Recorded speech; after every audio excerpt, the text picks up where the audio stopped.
Hello everyone, I am Albert Bourla. As the son of Holocaust survivors, I'm honored and humbled to participate in this year's March of the Living, Yom HaShoah observance. And as someone who leads a company whose purpose is breakthroughs that change patients' lives, I'm thrilled that this year's event is dedicated to the heroes who provided medical care in the ghettos and camps during World War II, as well as those who provide medical care around the world today. I was born and raised in Thessaloniki, Greece. Before Hitler began his march through Europe, there was a thriving Sephardic Jewish community in Thessaloniki. So much so that it was known as La Madre d'Israël, or the Mother of Israel. Within a week of the occupation, however, the Germans had arrested the Jewish leadership, evicted hundreds of Jewish families, and confiscated their apartments. And it took less than 3 years to accomplish their goal of exterminating the community.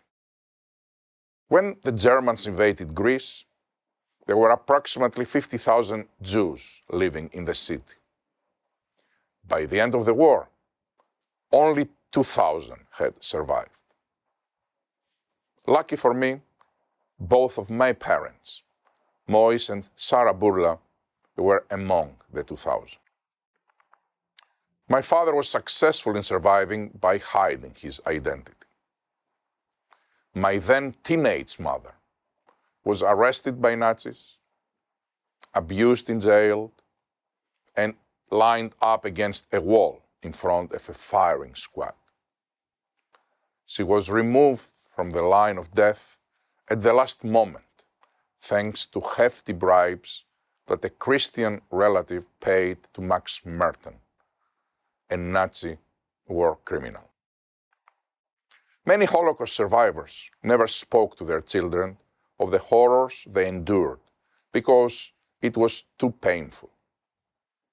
But my parents talked about it a great deal. They did this because they wanted us to remember all the lives that were lost, to remember what can happen when the virus of evil is allowed to spread unchecked. But most important, to remember the value of a human life.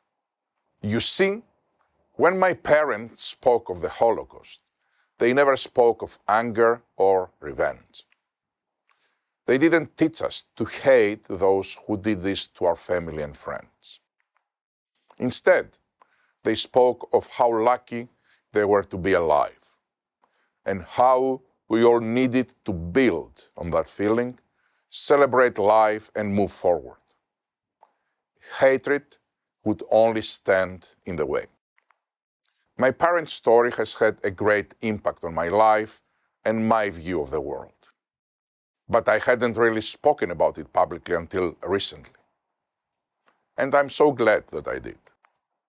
Because if sharing their story inspires just one more person to join us in proclaiming that never means never, when we stand up against anti-Semitism and all forms of racism, then it will help make our world a better place.